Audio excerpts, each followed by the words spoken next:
وَلِلَّهِ الْأَسْمَاءُ الْحُسْنَى، اور اللہ ہی کے لیے ہیں تمام اچھے نام، فَادْعُوهُ بِهَا، پس اسے اس کے ناموں کے ساتھ پکارو۔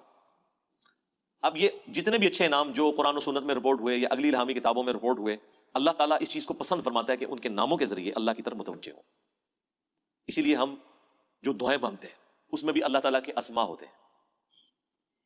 بسم اللہ الذی لا یضر مع اسمہ شیء فی الارض ولا فی السماء وهو السمیع العلیم۔ تو دیکھیں اللہ تعالیٰ کے ناموں کے ذریعے پکارے، یا حی یا قیوم برحمتک استغیث اصلح لی شأنی کلہ ولا تکلنی الی نفسی طرفۃ عین۔ اللہ کے ناموں کے ذریعے اس کی طرف متوجہ ہو رہے ہیں۔ ہر کام کے آغاز میں آپ کو سکھا دیا گیا بسم اللہ الرحمن الرحیم، تو اللہ کو یہ پسند ہے، اور یہ جو صحیح وسیلے ہیں ان میں سے ایک ہے کہ اللہ کے ناموں کے ذریعے آپ اس کی طرف متوجہ ہوں۔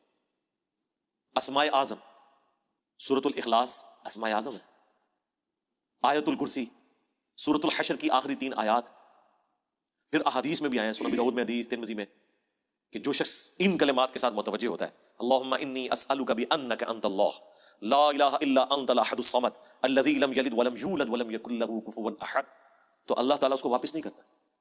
ترمذی میں آیا لا الہ الا انت سبحانک انی کنت من الظالمین، اللہ واپس نہیں کرتا۔ بخاری مسلم میں آیا لا حول ولا قوت الا باللہ، اللہ کے جنت کے خزانوں میں سے ایک خزانہ ہے۔ تو یہ اسماء الحسنہ جو ہے اللہ تعالیٰ کے نام، اس کے صفاتی نام، وہ نہیں ہے جو آپ کو صوفیاء بتا رہے ہوتے ہیں کہ اتنے ہزار دفعہ یہ نام تسبیح کھینچ لیں، وہ نہیں، وہ ایک دفعہ ہی بہت ہے میرے بھائی، یہ ایک ہی دوائی کام کر دیتی ہے۔ زیادہ تر 3 دفعہ دعائیں آئی ہوئی ہیں، 7 دفعہ آئی ہوئی ہیں، 10 دفعہ آئی ہیں، اس سے زیادہ نہیں، سوائے تسبیحات کے جو 33 دفعہ ہیں یا 100 دفعہ ہیں۔ دعائیں تو آپ کو آیت الکرسی ایک ہی دفعہ پڑھنی ہے فرض نماز کے بعد۔ ابو داؤد میں حدیث ہے ایک دفعہ پڑھ دو صبح کے وقت، لا الہ الا اللہ وحدہ لا شریک لہ لہ الملک ولہ الحمد وہو علی کل شیء قدیر، شام تک اللہ کے قلعے میں ہو، اللہ کی طرف سے شیاطین کے اگینسٹ قلعے میں ہو، شام کو پڑھ لو صبح تک قلعے میں۔ ابو داؤد ترمذی میں ہے کہ جو شخص صبح اور شام 3 دفعہ آخری 3 صورتیں پڑھ لیتا ہے ہر چیز سے اسے کفایت کر جائے گی۔ بخاری مسلم میں حدیث ہے جو رات کو سونے سے پہلے سورۃ البقرہ کی آخری 2 آیات ایک دفعہ بس پڑھ لے، جو کچھ مانگا مل جائے گا اور ہر چیز سے اسے کافی ہو جائے گی۔ مسلم شریف میں حدیث ہے کہ سبحان اللہ والحمد للہ ولا الہ الا اللہ واللہ اکبر پڑھنا، رسول اللہ فرماتے ہیں مجھے ہر اس چیز سے بڑھ کر محبوب ہے جس پہ سورج طلوع ہوتا ہے، دنیا اور دنیا کی ہر چیز سے بڑھ کر یہ پسندیدہ ترین کلمات ہیں جو ہم فرض نماز کے بعد بھی پڑھتے ہیں۔ تو یہ اللہ تعالیٰ کے کلمات ہیں، ان کے ذریعے اللہ کی طرف متوجہ ہوں، اللہ تعالیٰ دعا قبول کرتے ہیں۔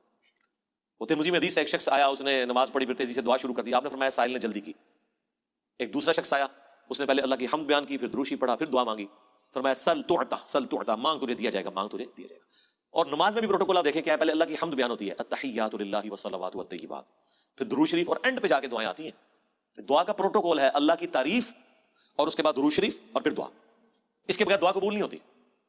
اور جس نے تیزی سے دعا کی تھی نا، ترمذی میں حدیث ہے، پھر حضور نے اسے بلایا اور سمجھایا کہ پہلے اللہ کی حمد بیان کرو، پھر مجھ پر درود شریف پڑھو، پھر اللہ کی طرف متوجہ ہو، اللہ دعا قبول کرے گا۔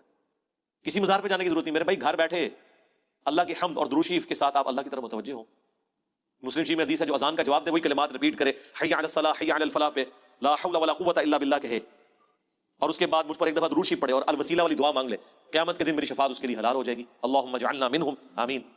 کتنے پیارے پیاری چیزیں ہیں جو نبی علیہ السلام نے تعلیم فرمائی ہے۔ ہم نے اس لیے سنت اذکار کارڈ لکھے میرے بھائی، یہ میری سالوں کی محنت ہے جو میں نے ایفرٹ پٹ کر کے اس چیپٹر کو کلوز کر دیا۔ Green card, blue card, orange card, میں بالکل خبتیوں کی طرح 2008 سے لے کے سمجھ لیں 2010 تک میں نے کوئی حدیث کی کتاب کا چیپٹر نہیں چھوڑا جس میں میں اللہ کے نبی کے وظائف کو تلاش نہ کروں صلی اللہ علیہ وسلم، پھر حدیثوں کی صحت کے پیچھے، پھر جتنے علماء نے اذکار کی کتابیں لکھی وہ، پھر اذکار کارڈ جو چھپے تھے، اس کے بعد میں نے ایک انٹلیکچوئل ترتیب کے ساتھ یہ اذکار کارڈ لکھے، آخرت کا بلو کارڈ اور گرین کارڈ، ہماری ویب سائٹ پہ رکھیں، ڈاؤن لوڈ کریں، تو اس کو پڑھیں، ان کے ترجمے بھی ساتھ لکھیں تاکہ آپ کو سوز و گداز فیل ہو۔ صرف عربی پڑھنے سے تو نہیں آپ کو پتہ چلے گا اگر آپ کو پتہ ہی نہ ہو کہ اس کا مطلب کیا ہے۔ حسبنا اللہ ونعم الوکیل، بخاری کی حدیث ہے، ابن عباس کہتے ہیں کہ تمہارے جد امجد ابراہیم کو جب آگ میں پھینکنے لگے تھے تو وہ پکار اٹھے تھے حسبنا اللہ ونعم الوکیل، اور تمہارے نبی پہ بھی جب مصیبت آتی تھی وہ کہتے تھے حسبنا اللہ ونعم الوکیل۔ اور اس کا ذکر تو قرآن میں ہے سورہ آل عمران کے اندر کہ جب اہل ایمان کو خبر پہنچی کہ کافر ان کے خلاف سازشیں کر رہے ہیں تو اہل ایمان پکار اٹھے حسبنا اللہ ونعم الوکیل، ہم نے اللہ ہی پر بھروسہ کیا، وہی بہتر کارساز ہے۔ اب یہ جب آپ کا کنسیپٹ ہوگا تو یہ اللہ کے صفاتی ناموں کے ساتھ آپ متوجہ ہو رہے ہیں۔ باقی تو اللہ کے کلمات تو ختم ہی نہیں ہونے ہیں، سورہ لقمان میں، سورہ بنی اسرائیل، سورۃ الکہف میں اللہ تعالیٰ کیا فرما رہا ہے کہ اگر زمین سارے کے سارے درخت جو کلمے بن جائیں اور سمندر سیاہی بن جائیں اور 7 سمندر اور بھی ساتھ مل جائیں، اللہ کے کلمات نہیں ختم ہوں گے۔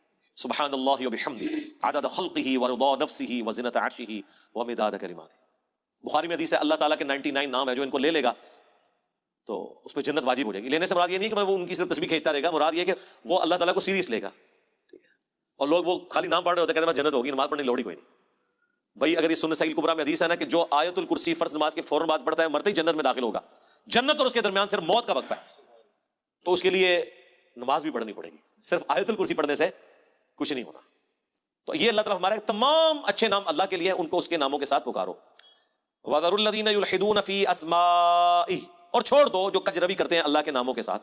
اب یہ مشرکین عرب جو ہے رحمان نام سے بڑا چڑھتے تھے, تو پھر اللہ نے سورہ بنی اسرائیل میں کہا کہ اللہ کو چاہے اللہ کہہ کر پکارو چاہے رحمان کہہ کر, تمام اچھے نام اس کے ہیں.